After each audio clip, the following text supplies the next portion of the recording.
तेव्हा आपण आपलं मन आणि आपलं शरीर या दोन गोष्टी वेगळ्या नाही करू शकतो. हार्टमध्ये नाहीये बरं का. मन म्हणजे ते आपलं आर्टिस्टिक लिबर्टी म्हणून आपण हार्ट असं त्याला आर्ट फ्लू झालाय आपण बिंदास जाऊन सांगतो की अरे डॉक्टरांकडे गेलो होतो, 4 दिवस सुट्टी टाकली, रजा घेतली, इश्यूज सुरू आहेत, त्याच्या पर्सनल लेवलला इश्यूज सुरू आहेत, सोशल लेवलला त्याचे इश्यूज सुरू आहेत. तर किंवा लाईफचे 4 मेजर सेगमेंट सोशल, पर्सनल, त्याच्यानंतर तुमचा ऑक्युपेशनल, इथे ते अफेक्ट करायला लागतं. सोशल मीडियामुळे आपल्याला शब्द माहीत झाले. म्हणजे मला डिप्रेशन माहितीये, म्हणजे माहिती फक्त शब्द माहितीये, एन्झायटी माहितीये, स्ट्रेस माहितीये. ते सगळं होण्यासाठी स्वतःला मानसिक आरोग्य एक्सेप्ट होणं आणि त्याच्याबद्दलची जी लाज आहे ती कमी होणं हे खूप महत्त्वाचं. बरोबर आहे. ऑफकोर्स लाईफस्टाईल इश्यू पण असतात की मी जर 5 आणि 6 कप चहा पित असेल तर मला ऍसिडिटी होणार आहे, पण मला इतक्याला चहा प्यायला का लागतो हाही एक प्रश्न. जे एक अजून एक शब्द सध्या सगळ्यांना माहिती म्हणजे पॅनिक होत आहे. हाय, हॅलो आणि नमस्कार मंडळी. महाराष्ट्रांच्या गप्पांच्या मंचावर मी ऋषिकेश तुमचं स्वागत करतो. बेसिकलीच मागच्या आठवड्यामध्ये काय झालं, मित्राशी बोलणं झालं फोनवर आणि कळलं की त्याला डॉक्टरांनी सायकोलॉजिस्टकडे जाण्याचा सल्ला दिला आहे. आणि मग विचारांची जी सरबत्ती उडाली मनामध्ये ती काही थांबतच नव्हती. म्हणजे सायकोलॉजिस्ट काय करतात, काय असतं, किंवा खरंच मानसिक आरोग्य म्हणजे काय आहे का, त्याच्यानंतर एन्झायटी, डिप्रेशन ह्यांसारखे शब्द आजकाल आपण इतके सर्रास वापरतो, पण त्यांचा परिणाम काय आहे किंवा त्यांची एक्झॅक्टली मिनिंग काय आहेत, आणि असे नानाविध प्रश्न मनात येऊन गेले आणि त्यांची उत्तरं शोधायची होती. म्हणूनच मग मी आज आलो आहे सायकोलॉजिस्ट विनया गोरे यांच्याकडे आणि जाणून घेणार आहोत या सगळ्या प्रश्नांची उत्तरं. त्याचबरोबर अजूनच मानसिक आरोग्य म्हणजे काय असतं, त्याच्यानंतर ते कसं चांगलं ठेवू शकतो आणि त्याच्यासाठी कुठले कुठले उपाय आपण करू शकतो. तर आजचा पॉडकास्ट पूर्ण बघायला विसरू नका. त्याचबरोबर जर तुम्ही गोराबेरी चॅनलवर नवीन असाल तर सबस्क्राईब करायला विसरू नका. इतकंच नव्हे तर आम्हाला इंस्टाग्राम आणि फेसबुकवर फॉलो करायला विसरू नका, जिथे आम्ही वेगवेगळे छोटे छोटे शॉर्ट्स आणि छोटे छोटे क्लिप्स टाकत असतो याच पॉडकास्टमध्ये. पुढच्या आठवड्यात काय होणार आहे, मागच्या आठवड्यात काय घडलं, याच्या गमती आम्ही इंस्टाग्राम आणि फेसबुकवर शेअर करत असतो. आणि चला न विसरता आजचा सुरुवात करूयात गप्पांना. मानसिक आरोग्य म्हणजे काय, त्याच्यानंतर त्याचे कुठले परिणाम, त्याच्यानंतर ते कसं चांगलं राखायचं, या सगळ्या गोष्टी जाणून घेऊयात विनया गोरेंकडून. नमस्कार. नमस्कार. आता जसं मी बोललो की काल माझ्या मित्राला माझा फोनवर बोलणं चालू होतं आणि मग त्याच्याकडून मला कळलं की त्याला कोणीतरी डॉक्टरांनी सायकॅट्रिस्टला भेटायला लावलं, सायकोलॉजी तज्ञांना भेटायला लावलं. आणि मग पहिलाच प्रश्न आला आमच्या डोक्यात असं उद्भवला की खरंच मानसिक आरोग्य म्हणजे काही असतं का, आणि त्याला कसं बघितलं पाहिजे त्या गोष्टीकडे. ओके. सो मन म्हटलं की म्हणजे मानसिक आरोग्य म्हणजे काय, तर आपण मन याच गोष्टीकडे पहिल्यांदा बघतो, बरोबर. सो मन म्हटलं की मनाचे 3 इम्पॉर्टंट कंपोनेंट्स आले. ओके. मेंटल हेल्थ तशी डेफिनेशन म्हणून बघायची झाली तर मग ते होतं की तुमची इमोशनल हेल्थ, सायकोलॉजिकल हेल्थ आणि सोशल वेलबिंग अशी डेफिनेशन म्हणून. पण सोप्या भाषेत समजायचं झालं तर मन म्हटलं की तुमचे इमोशन्स आले, तुमच्या म्हणजेच भावना आल्या, तुमचे विचार आले, तुमचे थॉट्स आले आणि तुमचं वागणं आलं. आणि मेंटल हेल्थ कशी अफेक्ट करते तर ती तुम्हाला चॅलेंजिंग सिच्युएशनमध्ये चांगल्या पद्धतीने त्या डील करण्यासाठी मदत करते. स्ट्रेसफुल इव्हेंटमध्ये ते स्ट्रेस चांगल्या प्रकारे डील करण्यासाठी मदत करते. जर ती चांगली असेल तर, आपलं मानसिक स्वास्थ्य जर चांगलं असेल तर आपण ज्या काही चॅलेंजिंग सिच्युएशन्स असतात किंवा जेव्हा आपण लाईफ असं म्हणतो, आयुष्य म्हणतो, तेव्हा ते काय असं सगळं छान चालू असतं असं नसतं ना, काही ना काहीतरी अप्स अँड डाऊन्स येत असतात. सो अशा वेळेला अशा सिच्युएशन्समध्ये जर माझं मानसिक स्वास्थ्य चांगलं असेल तर मी ह्या गोष्टींची खूप चांगल्या पद्धतीने डील करू शकते किंवा करू शकतो. सो मानसिक स्वास्थ्य हे असतं सगळ्यात महत्त्वाचं. आणि जेव्हा ते असतं असं आपण म्हणतोय तेव्हा ते आपल्या आयुष्यातल्या खूप महत्त्वाच्या घडामोडींमध्ये, टर्निंग पॉईंट्सवर, स्ट्रेसफुल इव्हेंटमध्ये आपण कशा पद्धतीने वागतोय किंवा कशा पद्धतीने त्या परसिव्ह करतोय, कशा पद्धतीने ते डील करू शकतोय, या सगळ्या गोष्टी मॅटर करतात की माझं मानसिक स्वास्थ्य कसं आहे याच्याशी. आता जसं तुम्ही बोललात मानसिक स्वास्थ्य असतं, 2 डिफरन्सेस जाणून घ्यायला वाटतं की मानसिक स्वास्थ्य आणि शारीरिक स्वास्थ्य यांमध्ये काय फरक असतो. कारण आता मला माहिती की मला लागलंय, डॉक्टरकडे जायचंय, ताप आलाय, डॉक्टरकडे जायचंय, किंवा काहीतरी झालं. तर तसं मानसिक स्वास्थ्य आणि हे शारीरिक स्वास्थ्य यामध्ये कसा संबंध किंवा डिफरन्स काय बेसिकली हवा असतो. सगळ्यात महत्वाचं, आपण जेव्हा म्हणतो की मी माणूस आहे तेव्हा आपण आपलं मन आणि आपलं शरीर या 2 गोष्टी वेगळ्या नाही करू शकतो. मन म्हटल्यानंतर ते कुठेही हार्टमध्ये नाहीये बरं का.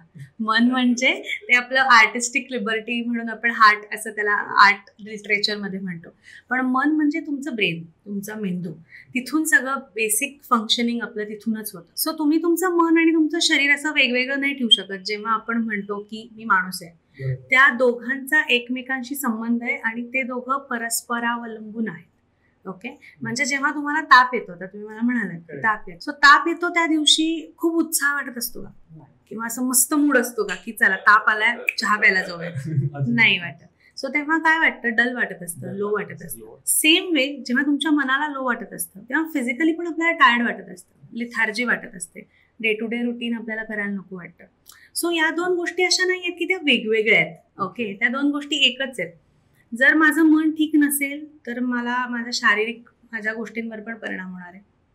शारीरिक माझं व्यवस्थित नसेल स्वास्थ्य तर माझ्या मानसिक स्वास्थ्यावर पण परिणाम होणार आहे. आपल्याकडे फक्त असं आहे की आपल्याला मानसिक स्वास्थ्यामध्ये ती गोष्ट अशी व्हिजिबली दिसत नाही आपल्याला लगेच. ओके, की एखाद्याला समजा मूड लो आहे, तर जर तुम्ही त्या व्यक्तीशी कनेक्टेड आहात खूप, नाही का, तुमचं बॉन्डिंग चांगलं आहे, तर मे बी तुम्हाला हावभावावरनं कळू शकतं. पण अदरवाईज आपल्याला लक्षात येत नाही की त्याचा मूड लो आहे किंवा त्याला काही स्ट्रेस आहे, आपण लगेच सांगत नाही. हेच शारीरिक स्वास्थ्याच्या बाबतीत असं आहे की जर मला ताप आहे किंवा मला फ्लू झालाय तर आपण बिंदास जाऊन सांगतो की अरे डॉक्टरांकडे गेलो होतो, 4 दिवस सुट्टी टाकली, रजा घेतली. म्हणजे काय, आपल्याला मानसिक स्वास्थ्याबद्दल बोलायला एक म्हणजे की आपण आता ते रिझन आणि हे सगळं बघूच, पण थोडासा टॅबू आहे, स्टिग्मा आहे. आणि दुसरं महत्वाचं की ते आपल्याला बहुधा महत्वाचं वाटत नाही. कारण बऱ्याच असं होतं ना की कोणी तुम्हाला विचारलं, साधं जरी म्हटलं की तू वेडा आहेस का, आपण पहिला विचार वेगळा येतो मनात आणि मग त्याच्यावर विचार करतो की आपल्याला समोर एक राग, ॲग्रेशन येतो, का म्हटलं तुम्हाला असं, आणि मग आपण त्याच्या पुढच्या गोष्टी करतो. पण आता जसं मानसिक आरोग्य आपण म्हणतो, पण ते चांगले ठेवण्यासाठी बेसिक काही उपाय आहेत का? मला माहिती हा सगळ्यात शेवटचा प्रश्न पहिल्यांदाच विचारतो. नक्कीच. मानसिक आरोग्य असं जेव्हा आपण म्हणतो तेव्हा सगळ्यात महत्वाचा मुद्दा काय माहितीये का, चांगलं ठेवण्यासाठी अवेअरनेस. ओके, की ते आहे. ओके, माणूस म्हणून मला काही वेळेला डिफिकल्ट सिच्युएशन्स डील करताना, चॅलेंजेस डील करताना माझं मन 24/7 हॅपी, छान, सुंदर असं नाही राहणार आहे. त्याला कधी कधी डाऊन वाटणार आहे, कधी कधी टायर्ड वाटणार आहे, कधी कधी अँशियस वाटणार आहे. या सगळ्या गोष्टी होणार आहेत. सो मानसिक आरोग्याची काळजी घेण्याचा सगळ्यात पहिला मार्ग आहे म्हणजे अवेअरनेस. त्याच्याबद्दल अवेअर राहणं. कोणाला अवेअरनेस म्हणजे आपल्याला काय कोणाला जाऊन सांगायचं नाहीये, पण आपल्याला स्वतःला त्याच्याबद्दल आपण लक्ष देणं की माझ्या भावना, माझे विचार हे कसे आहेत, हे मला मदत करतायत का, मी जर एखाद्या स्ट्रेसमध्ये आहे तर ते मला त्या विचारांमुळे, त्या भावनांमुळे मला अजून त्रास होतोय का, हा पहिला. दुसरं महत्वाचं म्हणजे की जे आपली सध्याची लाईफस्टाईल आहे, म्हणजे काही रुटीन जे असतं आपलं, त्या रुटीनरीमध्ये येणाऱ्या ज्या काही गोष्टी असतात, म्हणजे ऑफिस असू शकतं, काम असू शकतं, कॉलेज असू शकतं, या सगळ्या गोष्टी करताना मी माझ्या काही गोष्टी मानसिक स्वास्थ्यासाठी म्हणून करू शकतो स्पेसिफिकली. त्याच्यामध्ये सगळ्यात सोपं सांगायचं झालं तर व्यायाम हा एक, की किंवा प्राणायाम करणं, की जे आता हे जे मी सगळे फॅक्टर्स सांगते हे झाले की जे तुमच्या शरीरात थ्रू तुमच्या मनाला पण बरं वाटतं त्याच्यामध्ये, हे आहे. त्याच्यासोबत महत्वाची अशी गोष्ट आहे की जिच्याकडे आपण लक्ष द्यायला पाहिजे असं मला वाटतं, ते म्हणजे की जर मला असं वाटतंय की मला जे काही फील होतंय किंवा जे काही मला लो वाटतंय किंवा जे काही स्ट्रेस येतोय किंवा मी कुठल्या गोष्टीची सतत काळजी करते आणि जर मी ती गोष्ट कोणाशीच बोलत नाहीये तर मी ती बोलायला पाहिजे. आपण आपल्या भारतीय संस्कृतीमध्ये आपली जे कल्चर आहे किंवा आपलं जे सोसायटी आहे ही अशी आहे की आपल्याकडे खूप चांगल्या सपोर्ट सिस्टीम बिल्ड असतात. ओके, म्हणजे असं नाहीये की मला आई वडिलांशी बोलायला अपॉइंटमेंट घ्यायला लागते किंवा त्यांना विचारायला लागतं. ओके, आणि फक्त असं नाही की आई वडिलांशीच बोलता येतं, फॅमिलीमध्येच बोलता येतं, आपल्या काही कझिन्स जवळचे असतात, मित्रमैत्रिणी असतात, काही मेंटर असतात, काही गाईड असतात. ओके, किंवा अगदी साधं म्हणजे झालं तर आपण बिल्डिंगमधनं खाली उतरलो आणि जर रोजचे कोणी दिसणारे काका असेल तर काय रे कसं आहेस हा प्रश्न असतो. सो म्हणजे आपल्या आजूबाजूला ते सपोर्ट सिस्टीम असतात. सो इनिशियली जरी आपल्याला काही वाटत असेल तरी आपण जिथे आपल्याला ती कम्फर्ट प्लेस वाटते की हा मी इथे बोलू शकतो तिथे बोललं पाहिजे. तर जसं तुम्ही बोललात की ताणतणाव हा शब्द तुम्ही वापरलात, तर मला बेसिक हा विचारायला आवडेल की तो सगळ्यांच्या जीवनात म्हणजे तो काढून टाकता येणार सेगमेंटच नाही आणि आज तुमची लाईफ असं झाली की तो आल्याशिवाय राहत नाही. मग त्याचा तुमच्या माइंडवर कसा इम्पॅक्ट होतो आणि त्याचा मानसिक स्वास्थ्य कसा इम्पॅक्ट होतो नंतर? आता ताणाच्या बाबतीत आपण म्हणालो किंवा स्ट्रेस, अँझायटी सगळ्यांना माहिती असलेले शब्द आहेत म्हणून. सो स्ट्रेस किंवा अँझायटी बद्दल बोललो तर मुद्दा काय माहितीये का की मानसिक स्वास्थ्यावर कसा परिणाम होतो याच्यापेक्षा आपण म्हणूया की मानसिक स्वास्थ्य जर ओके नसेल तर या गोष्टी येणारच आहेत, म्हणजे त्या आहेतच मुळात तुमच्या रुटीन मध्ये ते असणारच आहेत. ओके, आपण मग तिथून सुरुवात करूया की या गोष्टी आहेत का नाहीत, कारण बऱ्याच लोकांना हे एक हाय फंडू शब्द वाटतात, फक्त वापरायचे म्हणून वापरलं असं कुठेतरी आहे त्यांचा कारण. मग ते वापरले की समोरचा थोडासा बघण्याचा दृष्टिकोन तुमच्याकडचा बदलतो की अरे ओके मग कशाच एन्झायटी आहे, नाही ते तू टाइमपास वापरतो किंवा जस्ट तुला थोडस आपण म्हणूया जनरली तुला अटेन्शन हवंय म्हणून वापरले जाणारे शब्द असं पण म्हटलं जातं. इथून सुरुवात करूया आपण. ओके, सो स्ट्रेस आणि एन्झायटी आहे का नाही हा प्रश्न मुळात मला असं वाटतंय की कुठेतरी असं जेव्हा आपण विचारतो तेव्हा आपण मानसिक स्वास्थ्याला म्हणतो की काही गरज नाही तुमची, म्हणजे आपण इग्नोर करतोय त्याला. कारण स्ट्रेस म्हणजे असं काही नाहीये की खूप काहीतरी मोठं पाहिजे. साधं आता आज शूट करण्यासाठी आपण दोघेही ट्रॅव्हल करून आलो, बरोबर. त्या ट्रॅव्हल टाइम मध्ये रस्त्यात जे काही आपल्यासोबत झालं की सिग्नल लागले, गर्दी लागली, कोणीतरी कट मारला, ओके, ह्या सगळ्यात तो एक स्ट्रेसरच झाला ना आपल्यासाठी. आज तुझी आणि माझी मेंटल हेल्थ ओके आहे म्हणून आपण, किंवा आज आपलं ओके होतो म्हणून आपण आज मे बी वाद न घालता त्याचा काही स्ट्रेस न घेता आलो, ओके, किंवा ते इथे आल्यानंतर सेटल झाल्यानंतर वी आर ओके. पण नॉट नेसेसरी प्रत्येक वेळेला तसं होईल. ओके, सो स्ट्रेस म्हणजे काय की ज्या गोष्टीमुळे मला तणाव वाटतो, माझ्या मनावर प्रेशर वाटतं, माझे इमोशन्स, माझे थॉट्स हे जास्तीत जास्त काय म्हणू शकतो अनहेल्दी असतात, ते स्ट्रेस. ओके, आणि स्ट्रेसर्स वेगवेगळे असू शकतात. स्ट्रेसर्स म्हणजे आपण म्हणतो की ज्याच्यामुळे ट्रिगर होतं, म्हणजे ट्रॅफिक असू शकतं. मग थोडंसं आपण अजून पुढे गेलो तर कामाच्या ठिकाणचा स्ट्रेसर्स असू शकतात. अजून पुढे गेलो तर पर्सनल आयुष्यामध्ये काही रिलेशनशिप इश्यूज असू शकतात.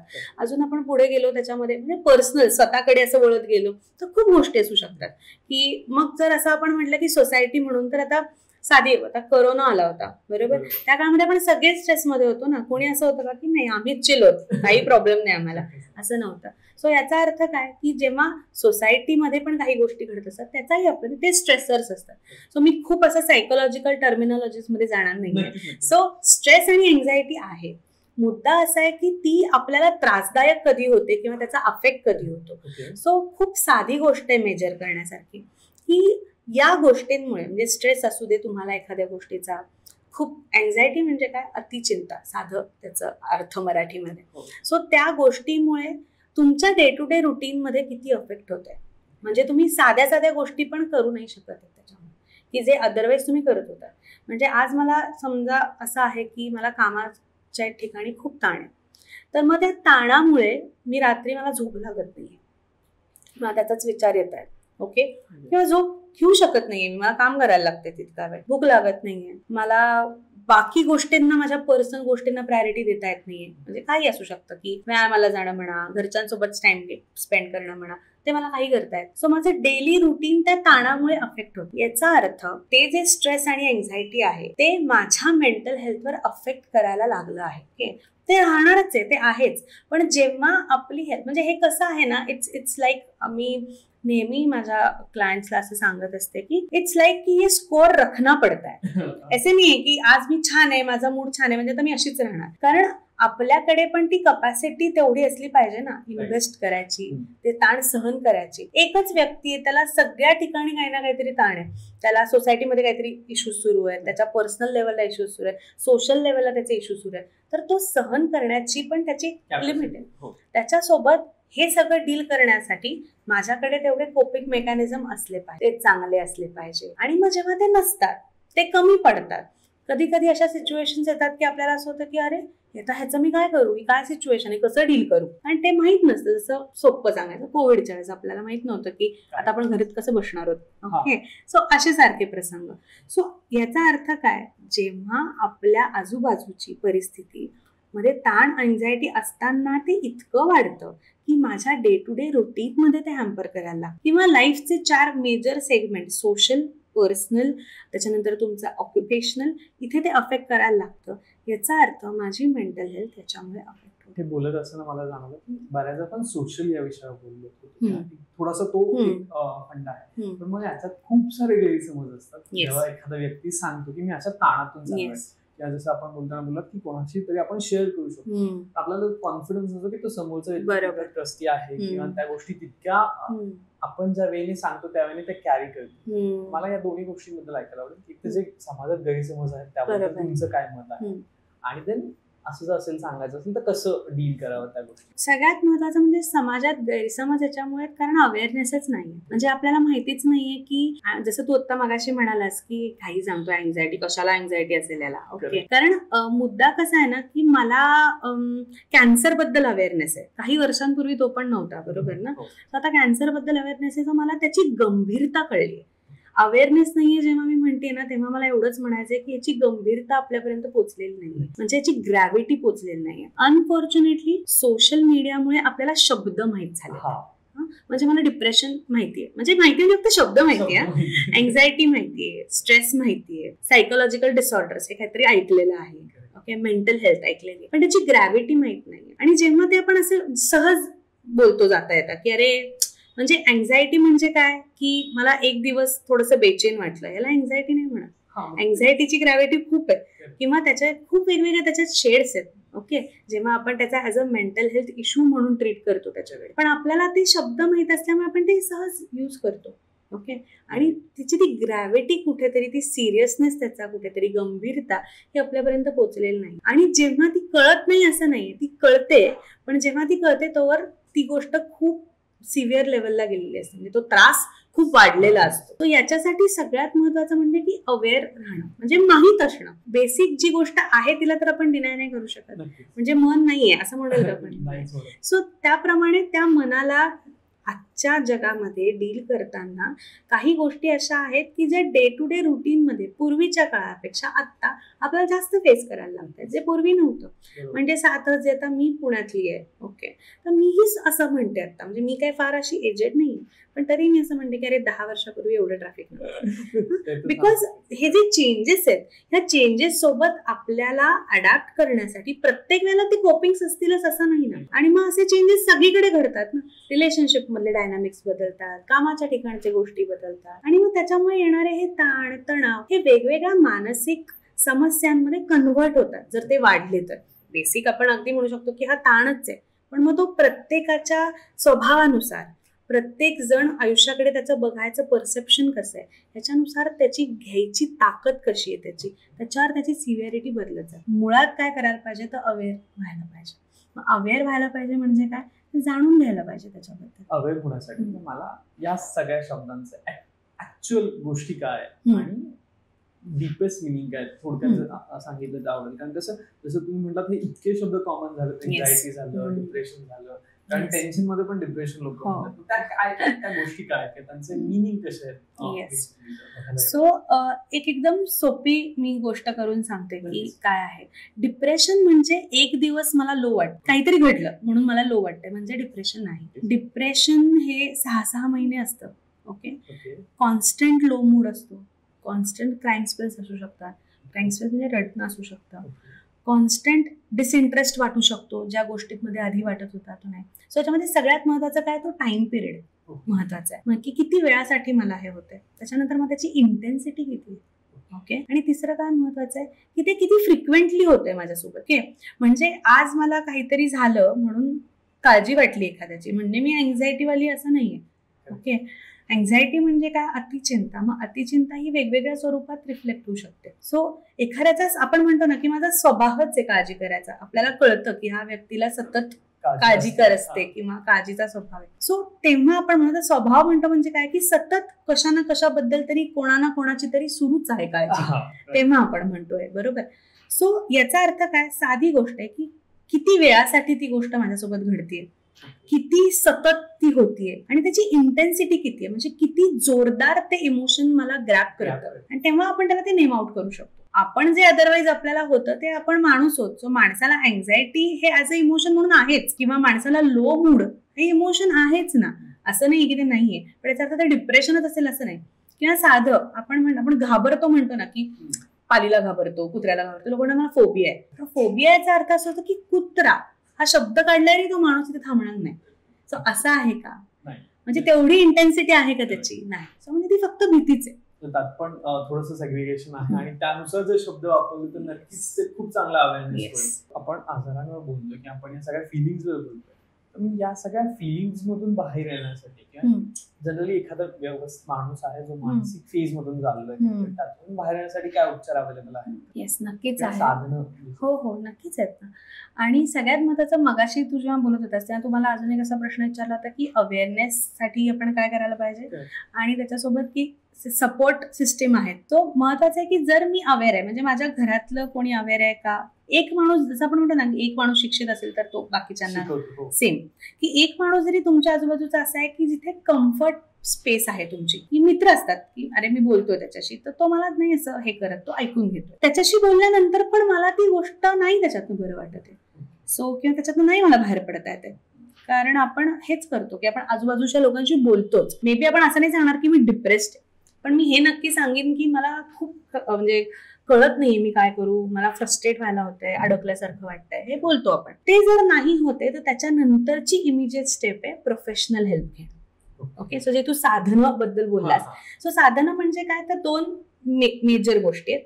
एक म्हणजे सायकॅट्रिस्ट आणि एक आहे सायकोलॉजिस्ट, जे मी आहे. सो सायकॅट्रिस्ट म्हणजे प्रॉपर डॉक्टर, ते MBBS असतात, त्यांनी पुढे त्याच्यामध्ये सायकॅट्री मेडिसिन मध्ये पुढे MD केलेले असतात. सो ते तुम्हाला औषधं देतात ओके फॉर सायकोलॉजिकल डिसऑर्डर्स और issues whatever you are going through, mental health issues. Psychologist हे थेरपी आणि काउन्सिलिंग प्रोव्हाइड करतात, ते तुम्हाला मेडिसिन देत नाही.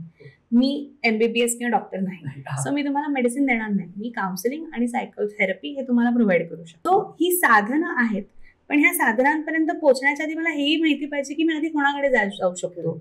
ओके, सो साधी गोष्ट आहे की तुम्ही सायकोलॉजिस्टकडे जाऊ शकता.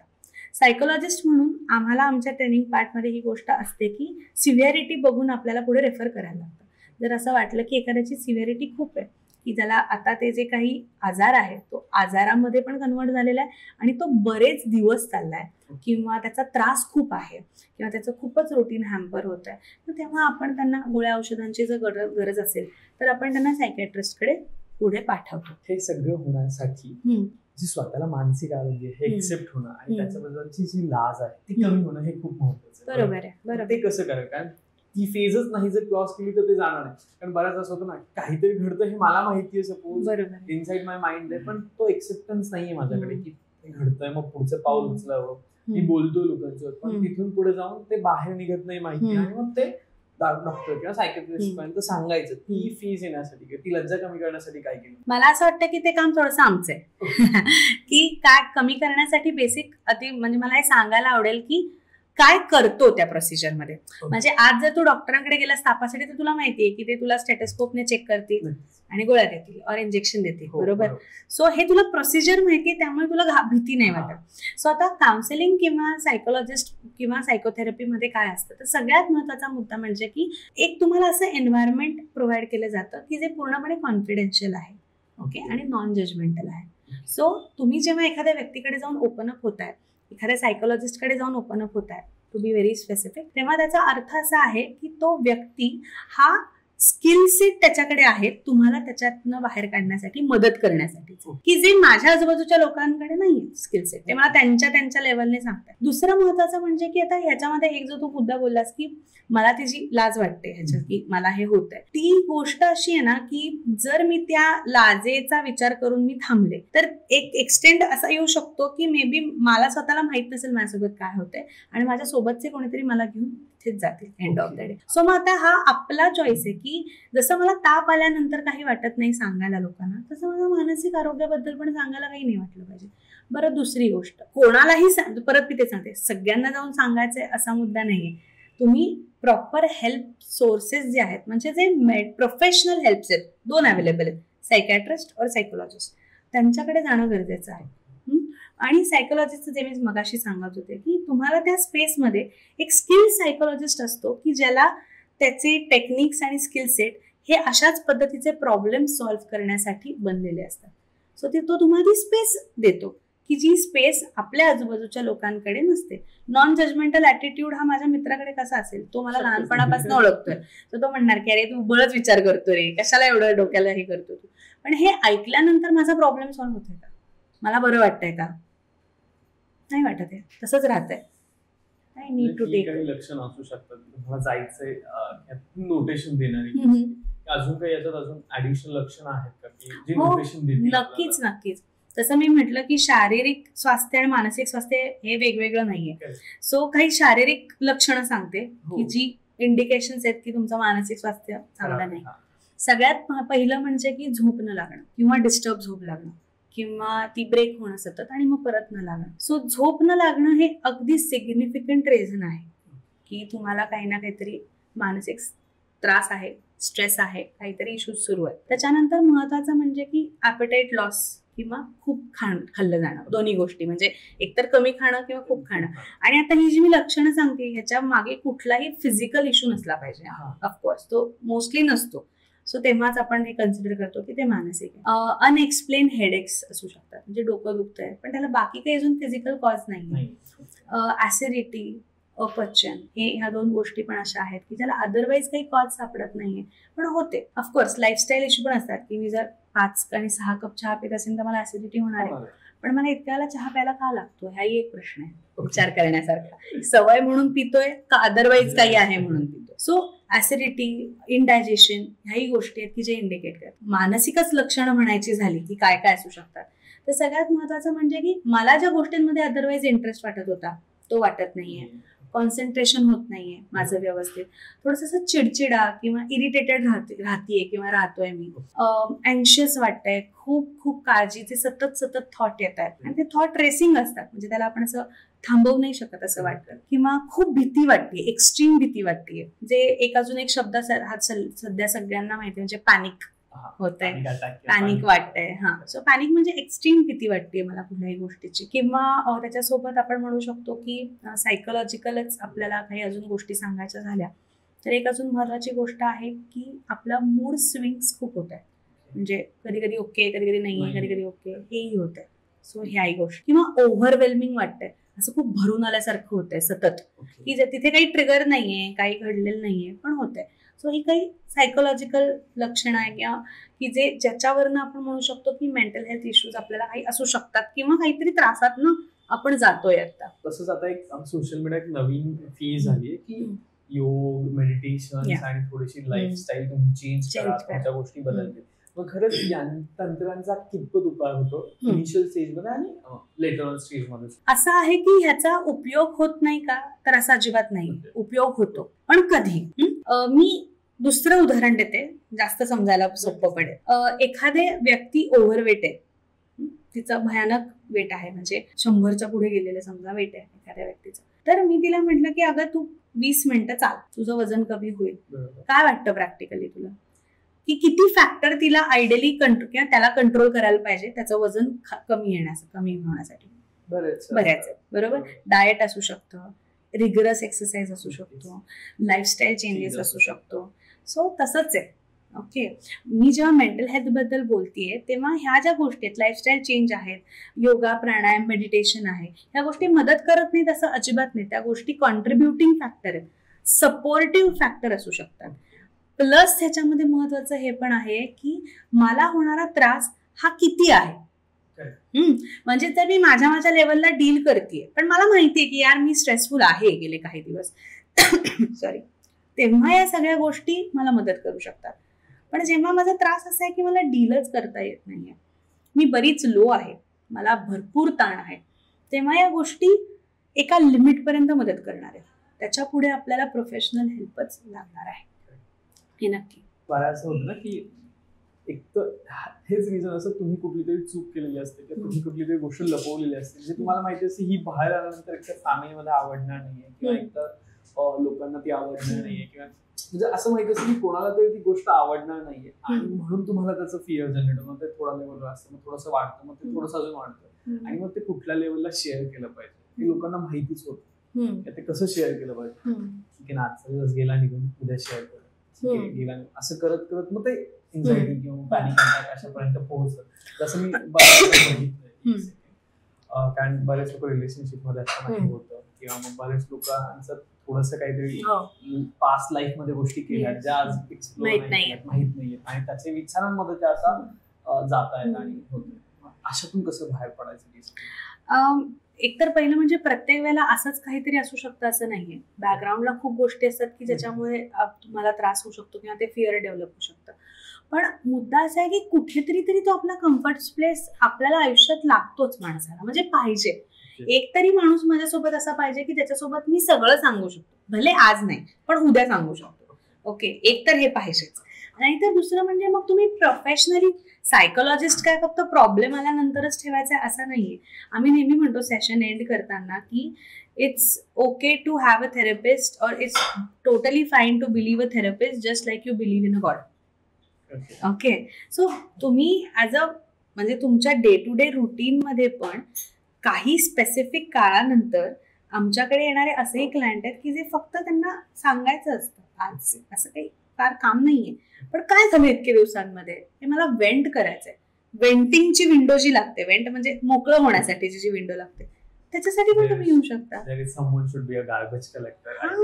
येस, आणि ते जर गार्बेज कलेक्टर हा स्किल्ड असेल तर तुम्हाला तो व्यवस्थित ओला सुका कचरा नीट करून देईल ना वेगळाच. त्यामुळे आपण इतकं बोलतो की मानसिक आरोग्य आणि ह्या सगळ्या गोष्टी, मला जाणून घ्यायला आवडेल की अशी कुठली छोटे छोटे प्रभावी माध्यम आहेत ज्या मी डे टू डे ऍक्टिव्हिटीज केल्या तर मानसिक आरोग्य सुधारण्यासाठी मदत करते. सो त्याच्यामध्ये एक आहे की व्यायाम, एक्सरसाइज ही एक गोष्ट चांगली आहे. प्राणायाम, योगा ही चांगली आहे. योगा बेसिकली थोडंसं असं एक आपल्याला ठहराव देतं, स्लो डाऊन करतं. सो आपली थॉट प्रोसेस पण तशी होते. खूप वेळेला जसं मी म्हटलं की मानसिक आणि शारीरिक स्वास्थ्य एकमेकांवर अवलंबून आहे. त्यामुळे खूप वेळेला शारीरिक काही ऍक्टिव्हिटींनी जरी आपण अशा केल्या की ज्या आपल्याला शरीराला थोडंसं शांत करण्यासाठी मदत करतात, त्याच्यामुळे आपले विचार आणि इमोशन्स पण थोडे शांत होतात. सो ते एकमेकांवर अवलंबून असल्यामुळे एकाला थोडंसं आपण नीट केलं तर दुसरा पण थोडा ओके असतो. सो त्याच्यातलं एक ते हे झालं. त्याच्यानंतर दुसरं मी सांगेन की सध्या खूप म्हणजे यंग जनरेशनला आवडणारी अशी गोष्ट म्हणजे जर्नलिंग. ओके, सो जर्नलिंग एक पद्धतीचं लिखाणाची पद्धत आहे की ज्याच्यामध्ये त्याचे रेडीमेड बुक्स पण मिळतात, तुम्हाला जर्नल्स मिळतात की तुमचे आज तुम्हाला ह्या वेळेला काय विचार आले, मग काय इमोशन्स आले, हे थोडंसं लिहिणं. जसं आपण पूर्वी आपल्याकडे रोजनिशी लिहायचे, त्याचाच थोडासा जरा अजून चांगल्या पद्धतीने बायफर्केट केलेले कॉलम असलेली अशी डायरी की ज्याच्यामध्ये आपण आपले विचार, आपल्याला इमोशन्स काय आले, काय वाटलं हे लिहितोय. सो जेव्हा आपण लिहितो तेव्हा आपण ते वाचतो पण, आणि आपल्याला काही गोष्टी स्वतःलाच काही इन्साइट मिळतात की बाबा समजा मी लिहिलं असेल की आज इथे चिडचिड झाली तर असं वाटतं की हे थोडं नसते केली तरी चाललं असतं. So these kind of learnings can help you to actually see की आपल्याला नेमकं काय वाटतंय, कसं वाटतंय, काय विचार आले, हे एक. आणि तिसरं जसं मी म्हणते की त्याच्याबद्दल बोलणं, म्हणजे असं काही नाही की खूप डिफिकल्ट इमोशन असलं पाहिजे, पण आपल्याकडे असलेल्या सपोर्ट सिस्टीम पैकी काही सिस्टम्स अशा असतात, म्हणजे काही मित्र, काही कझिन्स, काही कलिग्स पण असे असतात की जिथे तुम्ही काही तुमचा तो बॉन्ड इतका चांगला तयार झालेला असतो ना की तुम्ही करू शकता शेअर. ओके, सो तशा पद्धतीचं पण शेअरिंग होणं महत्वाचं आहे. आणि तुम्ही तुमच्यात पण तो एक ग्रुप बनवू शकता की समजा कोणी नाहीये असं समजा तर तुम्ही ठरवूनही ते कॉन्व्हर्सेशन्स करू शकता की मला आज हे बोलायचंय, तुझं पण काही असेल तरी सांग. मोठा हाच आहे की आपण बोलायलाच घाबरतो, तिथेच आपलं हेजिटेशन सुरू होतं की कोण काय म्हणेल. पण यू नेव्हर नो, तुम्ही ओपन अप झाला म्हणून समोरच्या थोडासा धीर मिळेल आणि तोही ओपन अप होऊ शकेल. पण आता मला म्हणजे किंवा एक जनरल बघणं आहे की आपण ज्यावेळेस ओव्हर कॉन्फिडन्स असतो किंवा आपण ओव्हर पॅशनेट असतो त्यावेळेस आपला स्ट्रेसलेस वाढत असतो की आपण ज्या लाईफस्टाईल मध्ये मला हे हवंय, मला ते हवंय किंवा ही अचिव्हमेंट करायची, ती करायची, याच्यात आपला स्ट्रेस लेवल वाढतोय. मग तो जपण्यासाठी काय करावं? कारण आपल्या लिमिट्स काही संपत नाहीत, आपल्या एक्सपेक्टेशन संपत नाहीये, त्या वाढतच राहणार काळानुसार. त्या जपत जपत तुमचा स्ट्रेस किंवा ह्या गोष्टी कशा जपल्या पाहिजेत? थोडंसं हे सांगताना मला हे सांगायला आवडेल की आपल्या अपेक्षांकडे बघायचा दृष्टिकोन कसा असला पाहिजे. म्हणजे स्ट्रेस कमी तर त्याच्यामुळे होईलच, पण आपला मुळातच दृष्टिकोन काय पाहिजे. एक गोष्ट असते की मी अशी असली पाहिजे किंवा मी असा असला पाहिजे किंवा ओके, म्हणजे हाऊ आय शुड बी, थोडंसं इंग्लिशमध्ये ते जास्त प्रिसाइजली कळेल. सो आय शुड बी म्हणजे कशी मी असली पाहिजे किंवा मला असं वाटतं की असं असलं पाहिजे. आणि एक असतं की मी कशी आहे, ओके, म्हणजे हाऊ आय एम. ओके, याला आपण म्हणतो की रिअल आणि आयडियल यातला फरक की तो सापेक्षच आहे ना. म्हणजे आज माझ्याकडे आयफोन आहे तर सप्टेंबरला iPhone 16 लॉन्च होतोच आहे, सो मला वाटणार की मला अपग्रेड करायला पाहिजे. सो ती गोष्ट सतत होतच राहणार आहे. मग हे करायचं नाही का, तर असं म्हणणं नाही. आपण कायम आपल्या बेटरमेंटचा विचार करत असतो आणि जो माणूस म्हणून साहजिकही आहे. सो हा विचार करताना मला जे व्हायचं आहे त्या पद्धतीने बनण्यासाठी ती जी काही ओढाताण मला करायला लागते ती केवढी करायला लागते आणि ती करून मला ते साध्य होतंय का, हाही विचार करण्याची गोष्ट आहे. ओके, जसं की समजा माझ्याकडे आयफोन 14 आहे, आयफोनचं उदाहरण घेऊया, आणि 16 लॉन्च होतोय, तर गरज आहे का हा पहिला प्रश्न. त्याच्यासाठी करायला लागली जी ओढाताण आहे त्या ओढाताणीमध्ये माझं पर्सनली मे बी कोणाला दिसत नसेल पण माझा पर्सनली येणारा स्ट्रेस, मला पर्सनली वाटणारा अँक्शियसनेस किंवा मला पर्सनली येणारा ताण, याच्यामुळे माझी मेंटल हेल्थ किती अफेक्ट होतीये, अफेक्ट होत नाहीये हे बघणं गरजेचं आहे. आणि तो डिफरन्स कायम राहणार. म्हणजे मी जशी आहे आणि मला जसं व्हायचंय हा डिफरन्स कायम राहणार. तर तो प्रत्येक वेळेला आपल्याला तो कॅच करताच येईल असं नाही. काही वेळेला करता येईल, काही वेळेला नाही करता येणार. ह्याचा ऍक्सेप्टन्स कुठेतरी असला पाहिजे. तर पॅशनेट असणं वाईट आहे का, अजिबात नाही, खूप चांगलं आहे. पण त्या पॅशनेट असण्याच्या मधला जो कॉस्ट पे आहे त्याचा मी विचार केलाय का. आता रिसेंटली एक खूप मोठे शेअर मार्केट मधले गेले ह्याच वर्षी का लास्ट इयर आय थिंक जुन्नरला, येस, त्यांनी एक स्टेटमेंट दिलं होतं की ह्या सगळ्यामध्ये म्हणजे त्याचा आशय असा होता की हे सगळं करताना काय गोष्ट निग्लेक्ट झाली माझ्याकडे, तर माझी हेल्थ, त्याच्याकडे आपण लक्ष दिलं पाहिजे. सो मग पॅशनेट असणं हे अजिबात वाईट नाहीये, पण त्या पॅशनेट किंवा त्या आपण म्हणतो ना की खूप डेडिकेटेडली मी ते गोष्ट करतोय, मला त्याच्यात झोकून द्यायचंय, पण त्या झोकून द्यायची पण एक कॉस्ट पे असते. ओके, सो ती काय आहे ही बघणंही गरजेचं आहे. मे बी तुम्ही रेडी असाल ती पे करायला, पण मग ती बघणं गरजेचं आहे. आणि मग ती आपल्याला झेपतीये का हाही विचार करणं गरजेचं आहे. शॉपिंग मॉलमध्ये गेल्यानंतर 2 ड्रेस आवडतात, दोन्ही पण महागच असतात. मग आपण कसं चूज करतो की हा मी घेते, त्यातल्या त्यात काय परवडतंय, हा 30ला आहे, शेवटचं 30 आहे, 2030 आणि हा 2000 आलाय, तुम्ही 2000 उचला, त्यातल्या त्यात काय जमतंय. सो मग ती कॉस्ट पे मध्ये पण ही मला जमणार आहे का, ह्याची गरज आहे का, ही कॉस्ट पे मला लॉंग टर्म मध्ये परवडणार आहे का, हा विचार करणं खूप गरजेचं आहे. तर तो स्ट्रेस मॅनेज होतो. सो पॅशनेट असणं वाईट नाही, पण त्या पद्धतीने जगण्यासाठी त्याच्यासाठी लागणारं जे बॅकहँडचं काम आहे ते खूप आहे, त्याचा अवेअरनेस असला पाहिजे. आता मला वाटतं आपण खूप बोललो, पण एक सगळ्यात महत्त्वाचा प्रश्न मला विचारायचा की जनरली या गोष्टींमुळे बऱ्याच लोकांना नंतर मानसिक स्वास्थ्य बिघडतं, त्यानंतर कुठेतरी एन्झायटी लेवल वाढते, पॅनिक लेवल वाढते, की ते नाही म्हणता येत नाही, त्यांना नाही म्हणता येत नाही, तर स्पष्टपणे नाही म्हणता येत नाही, अजाणतेपणे नाही म्हणता येत नाही, त्यांचा तो स्वभावच कॉर्पोरेटमध्ये, बिझनेसमध्ये, डेली रुटीनमध्ये सगळीकडे ही गोष्ट ठरते आणि त्याचा कुठेतरी जाऊन थोडंसं टेन्शन, मग एन्झायटी, मग पॅनिक गोष्ट आणि मी बाकीच्या गोष्टी होऊ शकतात. मग ते कसं चांगल्या म्हणायला शिकलं पाहिजे.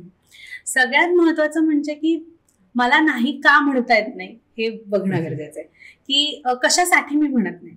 म्हणजे लोकांना काय वाटेल, म्हणजे त्याला काय वाटेल मी नाही म्हटलं म्हणून मी नाही म्हणत नाही का, मला असं म्हणजे मला असं सगळ्यांपर्यंत हा मेसेज मला कुठेतरी पोचवायचा आहे की मी सगळं करू शकते किंवा करू शकतो म्हणून मी नाही म्हणत नाही, किंवा माझ्यासमोर असणारा व्यक्ती थोडासा अधिकाराने जास्त आहे, मग तो अधिकाराने जास्त म्हणजे एखादा फॅमिली मेंबर पण असू शकतो आणि तुमचा बॉस पण असू शकतो, किंवा एखादं रिलेशन इतकं जवळचं आहे की यार ह्याला कसं नाही म्हणू. ओके, असं. सो आता याच्या सगळ्याच्या कॅल्क्युलेशन मध्ये एक गोष्ट आहे की हे तुम्हाला म्हणता येत नाही, याचा अर्थ कुठेतरी पहिल्यापासून जेव्हा ते रिलेशनशिप आपलं बिल्ड होत होतं किंवा त्या आपण त्या बॉन्डिंग मध्ये होतो तेव्हा कुठेतरी आपल्याला आपला बाउंड्रीज आपल्या स्वतःच्या सेट नाही करता आल्या, किंवा आपल्याकडे आमच्या भाषेत आम्ही त्याला म्हणतो असर्टिव्हनेस म्हणजे ठामपणा, तो आपल्याकडे नाहीये. ओके, याचा अर्थ असा होतो. सो त्यामुळे मला ते करता येत नाही. आणि नक्कीच तू म्हणाला ते की हे कारण आहे की नाही न म्हणता आल्यामुळे खूप गोष्टी अंगावर पडल्या आणि त्याच्यामुळे स्ट्रेस वाढतो. सो मी पुन्हा तेच सांगेन की ह्याचा जो अल्टिमेट गोल असतो ना की मला नाही म्हणायचंय कारण मला समोरच्याला समजा दुखवायचं नाहीये, हे तुम्ही असा जर विचार केला की मी किती वर्ष करू शकतो, किती वर्ष मी ओढू शकतो, हे असं एक शांतपणे जर मी बसून विचार केला तर ज्या मुमेंटला ते माझं संपेल की आता मला नाहीच जमत आहे, तेव्हा तिथे ते आतापर्यंतचं सगळं जे काही सप्रेस झालेलं आहे ते बाहेर येताना असं काही तुम्ही जेव्हा त्याला फायनली सांगायला जाल त्या व्यक्तीला की आता नाही माझ्याकडनं, सॉरी मी एवढे दिवस केलं, आता नाही होणार आहे, मला तेव्हाही होत नव्हतं पण मी ओढलं, हे अशा पद्धतीने तुम्ही नाही कम्युनिकेट करणार, त्याचा विस्फोट होणार. ओके, सो ज्या गोष्टीसाठी तुम्ही ते करत नव्हता की त्याला काय वाटेल, ते नातं कसं राहील, ती गोष्ट end of the day fulfil नाहीच होणार. सो हे काय आहे माहितीये का, हे टेम्पररी सोल्युशन झालं ते रिलेशनशिप टिकवण्यासाठीच, किंवा कामाच्या ठिकाणी तो आपला असर्टिव्हनेस नाहीये म्हणून आपण खूप काम करतोय, मरमर करतोय, आणि मग आपल्याला एंड ऑफ द डे जर ते डिससॅटिस्फॅक्शन आहे की त्याच्या रिटर्न मध्ये मला काहीच मिळत नाहीये और क्रेडिट माझं दुसरंच कोणीतरी घेऊन जातोय, तर ह्याचा अर्थ असा नाहीये की तुम्ही खूप चांगले वागताय, याचा अर्थ असा आहे की तुमच्याकडे असर्टिव्हनेसच नाहीये, तुम्हाला तुमच्या बाउंड्रीजच माहित नाहीये, आणि त्याची कॉस्ट पे तुम्ही मोजताच आहे. सो तुम्ही नाही म्हणून पण तुम्हाला ती कॉस्ट पे की मे बी तो माणूस चिडेल, तो रागवेल, तुमचं रिलेशन ते नाही तेवढं चांगलं राहणार. हा, सो ते होणारच आहे, आणि जेव्हा तुम्ही कधीतरी जाऊन ते म्हणणार आहात तेव्हाही ते होणारच आहे. याच्यावर पण अजून एक जस्ट विचारायला आवडेल की समोरचा एखाद्याने जर तुम्हाला नाही म्हटलंय तर तुमच्याकडे पण एक, जर आपल्याकडे पण एक येतं ना, कसं नाही म्हटलंस मला किंवा काय झालं, मग ते समोरच्याने कसं एक्सेप्ट केलं पाहिजे किंवा किती चांगल्या वेळेने त्याला आपण डील करू शकतो फ्रंट पर्सन म्हणून. ऍक्च्युली असं आहे की कसं ऍक्सेप्ट केलं पाहिजे ही गोष्ट पर्सन टू पर्सन खूप डिपेंड करते, पण तरी मी तुझ्या प्रश्नाचं उत्तर देते की आपण जर त्या व्यक्तीसोबत, समोरच्या व्यक्तीसोबत कनेक्टेड आहोत आणि तो माझा जवळचा व्यक्ती आहे, आता मी रिलेशनशिपच्या अँगलने बोलते, नंतर मग कामाच्या ठिकाणी, तो जो माझा जवळचा व्यक्ती आहे, तर मला त्या व्यक्तीला त्रास झालेला चालेल का, जर तो सांगतोय मला स्वतःहून की मला नाही जमणार आहे, तर काहीतरी सुवर्ण मध्य काढायचा प्रयत्न करणं की त्याच्यामुळे तुमचा पण लॉस नाहीये, त्यांचा पण लॉस नाहीये, कधी कधी समजून घेणं, कधी कधी नाही जमतंय हे ऍक्सेप्ट करणं, त्याची कपॅसिटी, त्याचे लिमिटेशन्स बघणं.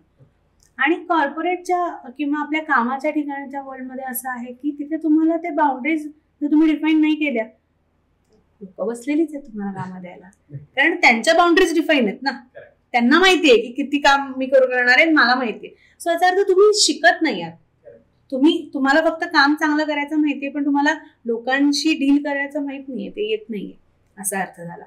पण तुझ्या प्रश्नाचं एक कॉन्ट्रा इंडिकेटरी माझ्याकडे असं आन्सर आहे की समोरचा काय पद्धतीने घेईल हे आपल्या हातात नाहीये. आपल्या हातात काय आहे की आपण काय जेवढ्या चांगल्या पद्धतीने ते सांगू शकतो आणि जेवढ्या लवकर सांगू शकतो ते जास्त महत्वाचं आहे. कारण समोरच्याची मनस्थिती, त्याची परसेप्शन आयुष्याकडे बघण्याचं, तुमच्याकडे बघण्याचं, हे सगळं वेळोवेळी बदलत राहतं, ते सेम राहतच असं नाहीये. त्यामुळे ती अपेक्षा नाही ठेवू शकत आपण की मी आज नाही म्हटलं आणि मग त्यांनी समजून घेतलं, वा वा, मग असं हॅपी असतं तर मग काय आपल्याला गरजच पडली नसती कशाची. सो याचा अर्थ का पडते, तर याचा अर्थ आपल्या म्हणजे कसं आपल्याला काय वाटतं लोकांना की मी जर नाही म्हटलं ना तर समोरच्याने समजून घ्यायला पाहिजे, यार तसं नाही होणार आहे.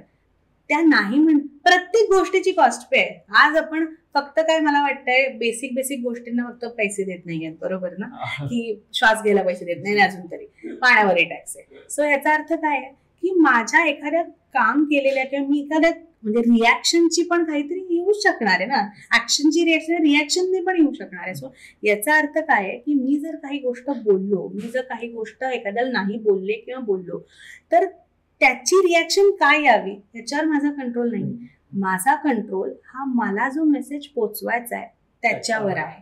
मी बऱ्याच वेळा क्लायंट्सला हे सांगते की मी नाही म्हटलं म्हणजे ते आता माझ्याच मनासारखं होईल असं नाहीये. इम्पॉर्टंट आहे ते बोलणं, ते झालं नाही झालं हे इम्पॉर्टंट नाहीये. जर ते नाही झालं तर तुम्ही ऍटलिस्ट ते समोरच्यापर्यंत पोहोचले की तुम्हाला हे नव्हतं करायचं. ओके, दुसरं महत्वाचं, जर समोरचा तेवढा समजून घेणारा असेल तर तो म्हणेल ठीक आहे बघूयात मग कसं करता येईल, तर तुम्ही काहीतरी मिड वेला पोचाल. आणि समजा तिसऱ्यांदा चौथ्यांदा तरी सेम रिपीट झालं तर मे बी मग तुम्ही तुमच्यासाठी अजून फॉर्म स्टँड घेऊ शकता आणि म्हणू शकता की मी पहिल्यापासूनच तुम्हाला नाही म्हणत होते. सो याचा अर्थ काय आहे की मी नाही म्हटलंय किंवा मी ठामपणा दाखवलाय म्हणजे ती गोष्ट ऍक्सेप्टच होईल असं नाहीये. त्याची कॉस्ट पे असते. तर ती कॉस्ट पे हीच आहे की जे काही होईल ते आपल्याला सांभाळायला लागेल, ते बघायला लागेल. Yes, ready to face. Yes, मला वाटतं या गोड नोटवर आपण या गप्पा थांबूयात, कारण बऱ्यापैकी मला जे क्वेश्चन्स होते की जे ऍटलीस्ट इनिशियल लेवलचे होते ते सॉल्व्ह झाले. सेम प्रेक्षकांना जर यातले इनिशियल लेवलचे क्वेश्चन असतील तुमचं सॉल्व्ह झालं, त्याचबरोबर तुम्हाला अजूनही मानसिक आरोग्य किंवा ऍटलीस्ट मानसिक हेल्थ याबद्दल काही असेल तुम्ही कमेंटमध्ये विचारू शकता. त्याचबरोबर आम्हाला इंस्टाग्राम FB वर DM करूनही विचारू शकता. तुमच्या सगळ्या प्रश्नांची उत्तर दिली जातील. त्याचबरोबर बोलावेळीच्या नेक्स्ट पॉडकास्टमध्ये कुठल्या विषयांवर तुम्हाला बोलायचं हे आम्हाला कमेंटमध्ये सांगायला विसरू नका. तोपर्यंत नमस्कार. लोभ असावं. नमस्कार.